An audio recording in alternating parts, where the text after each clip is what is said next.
Bonjour et bienvenue dans le JT de ce mercredi 19 avril. Au sommaire aujourd'hui, crédit d'impôt édition d'œuvres musicales, négociation annuelle entre fournisseurs et distributeurs et passer le permis de conduire grâce au CPF. Vous avez le programme, c'est parti.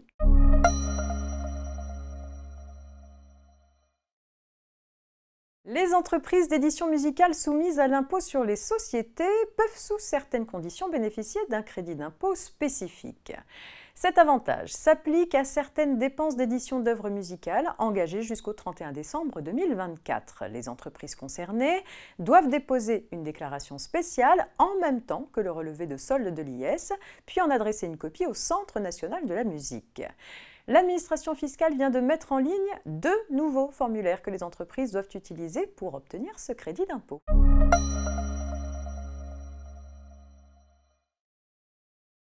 Les lois dites EGalim, adoptées en 2018 et 2021, poursuivaient l'objectif de renforcer l'équilibre dans les relations commerciales entre fournisseurs et distributeurs.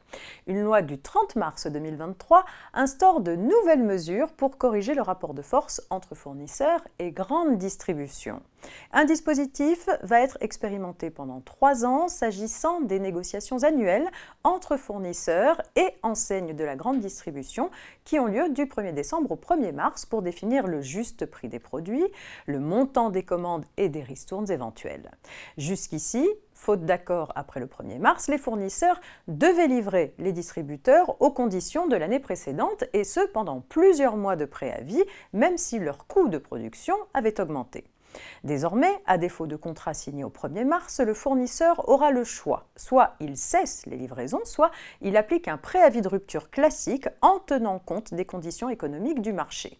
En cas de litige sur les conditions du préavis, le médiateur des relations commerciales agricoles ou des entreprises sera obligatoirement saisi. Si cette médiation échoue, le juge devra tenir compte des recommandations du médiateur. Des mesures sont également prises pour mettre fin à certaines pratiques de la grande distribution. Ainsi, les sanctions prévues se font plus dissuasives à l'encontre des distributeurs qui ne respectent pas la date butoir du 1er mars pour les négociations avec les fournisseurs et les distributeurs ne pourront plus échapper à la réglementation française en recourant à des centrales d'achat basées à l'étranger dès lors que les produits sont vendus en France.